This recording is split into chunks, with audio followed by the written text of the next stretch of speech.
Referee की warning के बाद एमपीएस टीम के कोच को टेंशन होने लगती है।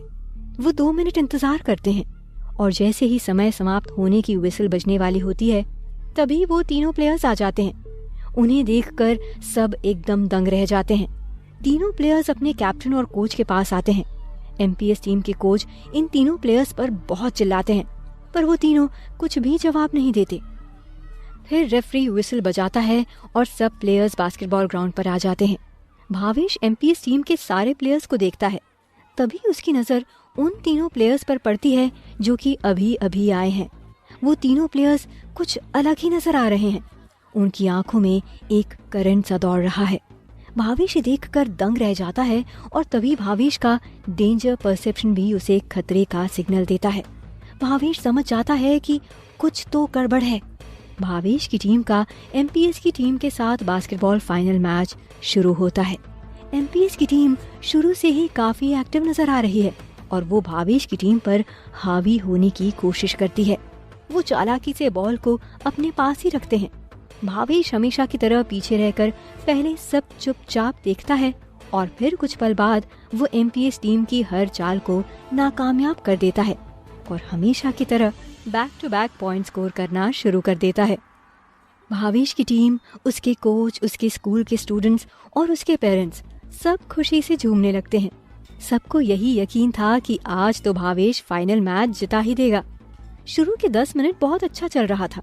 मैच बिल्कुल एक तरफा हो चुका था।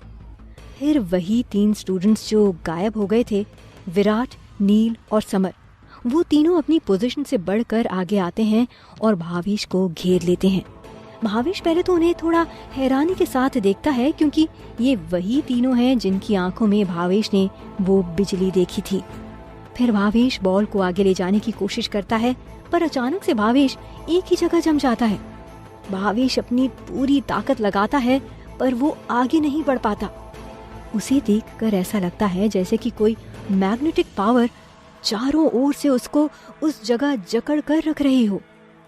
सब ये देखकर हैरान थे कि भावेश को क्या हो रहा है, वो एक जगह क्यों रुक गया। वो सब भी नहीं समझ पा रहे थे।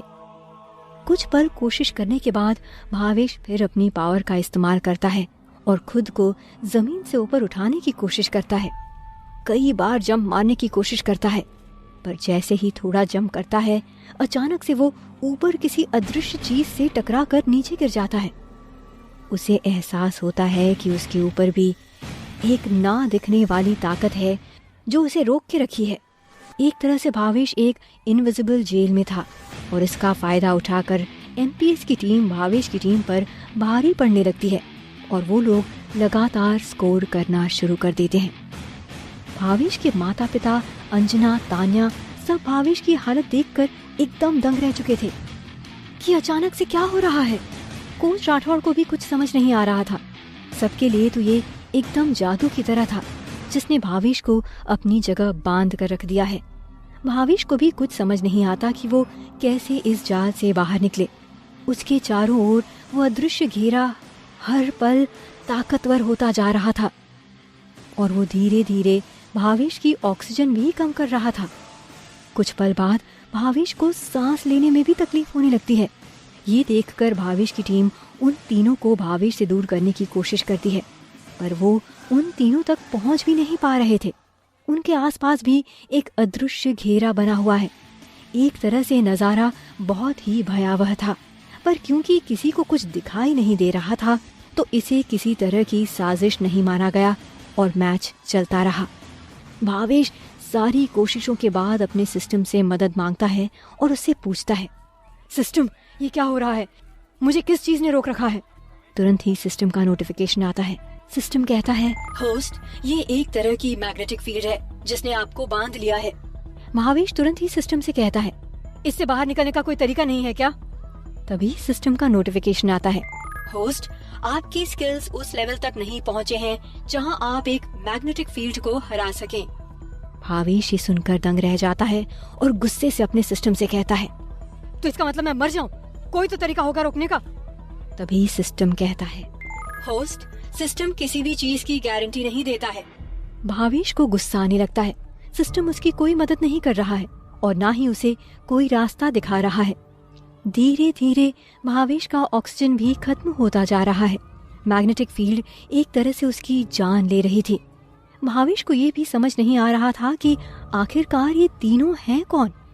भावेश को फिर संजना की याद आती है और वो सोचता है, शायद अगर आज संजना यहाँ होती तो वो समझ जाती कि मैं किसी तरह की मुसीबत में हूँ। पर अब जब वहाँ कोई भी ऐसा इंसान नहीं है जो भावेश का सच जानता है, वो भावेश को किसी भी तरह की मुसीबत में नहीं देख पा रहा था। कुछ पल बाद भावेश के सामने जो ऑडियंस बैठी है उनके बीच कोई आकर खड़ा हो जाता है और वो शख्स भावेश की ये हालत देखकर बहुत खुश है, मुस्कुरा रहा है। भावेश को पहले तो वो शख्स थोड़ा धुंधला सा नजर आता है क्योंकि भावेश की ऑक्सीजन कम हो चुकी थी और वो अब काफी कमजोर महसूस करने लगा था। पर फिर भावेश थोड़ा ध्यान से देखने की कोशिश करता है तो उसे उस इंसान का चेहरा साफ साफ दिख जाता है। भावेश उस इंसान को देखकर दंग रह जाता है और उसके मुंह से निकलता है, पन्नू। पन्नू स्टेडियम में आ चुका था और भावेश की इस हालत को देखकर उसे बहुत अच्छा लग रहा था। भावेश को तुरंत ही सब समझ आ जाता है और वो कहता है, तो ये सब पन्नू का किया हुआ है। भावेश को पन्नू की इस हरकत पर गुस्सा आने लगता है और वो फिर जोश से खड़ा होता है और खुद से कहता है, इस बार मैं पन्नू से मात नहीं खाऊंगा, चाहे कुछ भी हो जाए। फिर भावेश अपनी मैग्नेटिक पावर को इस्तेमाल करने की कोशिश करता है, वो पावर जिसे वो आज तक काबू में नहीं कर पाया। भावेश पूरी जान लगाता है पर उसकी मैग्नेटिक पावर भावेश के हाथों से बाहर ही नहीं आती है। भावेश कई बार कोशिश करता है पर वो कामयाब नहीं हो पाता है। हर पल उसकी सांसें कमजोर हो रही थी पर वो खुद को काबू में रखता है जिससे कोई उसकी ऐसी हालत देखकर कुछ भी ना समझ पाए। वहीं दूसरी ओर अब तक एमपीएस की टीम के 12 पॉइंट्स हो चुके हैं और भावेश अब तक उस मुसीबत से बाहर निकलने का रास्ता नहीं ढूंढ पाया है। हमेशा की तरह विक्की और दानिश पूरी कोशिश में लगे हुए हैं। भावेश के सिखाए हुए तरीकों से उसकी टीम कुछ स्कोर कर लेती है और मैच के हाफ टाइम तक स्कोर 11-5 हो जाता है, जिसमें भावेश की टीम अभी भी काफी पीछे है।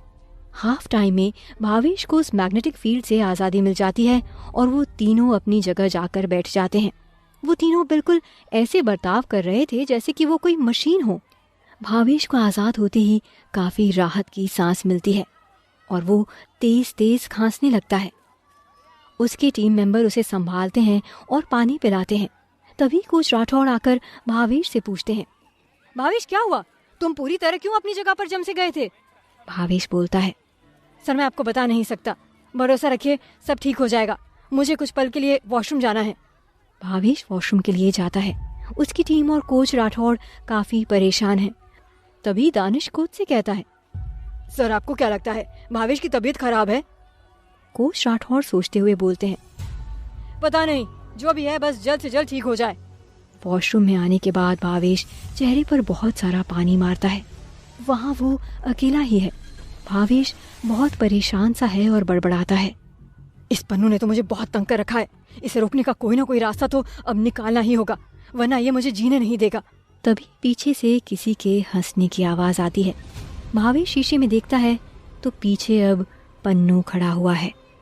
पन्नू को देखकर भावेश एकदम दंग रह जाता है और तुरंत ही पीछे पलट कर देखता है।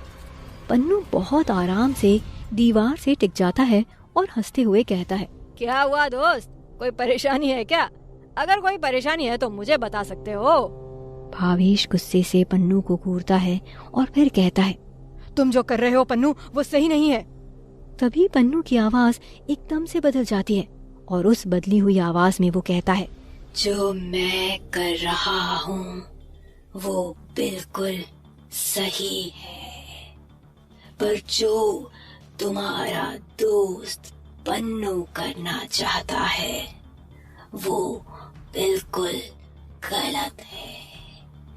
वो बेचारा तो तुम्हें हर पल बचाना चाहता है, पर अब तुम्हारा वक्त आ चुका है। चिंता मत करो, मैं तुम्हें नहीं मारूंगा, पर तुम्हारी मौत हमेशा तुम्हारे इर्द गिर्द ही घूमती रहेगी। जो मैं कर रहा हूँ वो बिल्कुल सही है, पर जो तुम्हारा दोस्त पन्नू करना चाहता है वो बिल्कुल गलत है।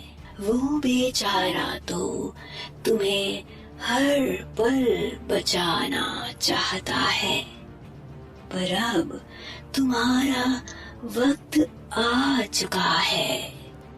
चिंता मत करो, मैं तुम्हें नहीं मारूंगा, पर तुम्हारी मौत हमेशा तुम्हारे इर्द गिर्द ही घूमती रहेगी। इतना बोलकर पन्नू वहां से निकल जाता है। भावेश अपनी जगह पर एकदम दंग सा खड़ा रह जाता है। उसके पैरों तले जमीन खिसक चुकी थी। उसे समझ ही नहीं आता कि अभी क्या हुआ। पन्नू के शरीर में ये दूसरी आवाज कैसे? ये सब चीजें भावेश के लिए एक बड़ी उलझन बनती जा रही थीं। जितना वो सब कुछ सही करना चाहता है उतना ही सब कुछ उसे उलझा कर रख देता है। भावेश ये बात समझ गया था कि उसकी जान खतरे में है और शायद आज उसके साथ कुछ भी हो सकता है। भावेश कुछ पल सोचने लगता है कि वो कैसे इस नई मुसीबत से बाहर आए। तभी वॉशरूम में इंस्पेक्टर सूर्य कुमार यादव आते हैं और भावेश के बगल में खड़े होकर अपने हाथ धोने लगते हैं। भावेश का ध्यान कहीं और ही है। तभी इंस्पेक्टर भावेश से पूछते हैं, तुम ठीक हो? भावेश इंस्पेक्टर की ओर देखता है और कहता है, हाँ। फिर इंस्पेक्टर भावेश को एक छोटी सी बैटरी देता है और कहता है, इसे अपने पास रखो, सब ठीक हो जाएगा। और इतना कहकर इंस्पेक्टर सूर्य कुमार यादव वहां से चले जाते हैं। भावेश को वो बैटरी देखकर हैरानी होती है। उसे समझ ही नहीं आया कि इंस्पेक्टर सूर्य कुमार यादव ने बैटरी अपने पास रखने के लिए क्यों बोला। पर अब भावेश के पास इन सब चीजों का वक्त नहीं था। वो जल्दी से बैटरी को अपनी जेब में रखता है और ग्राउंड पर वापस जाता है। भावेश अपनी टीम के पास जाता है और उनसे कहता है, अगर मैं फिर से कुछ नहीं कर पाया तो इस बार तुम लोगों को पूरी जान लगानी होगी। तभी दानिश पूछता है, भाई आपको क्या हो रहा है?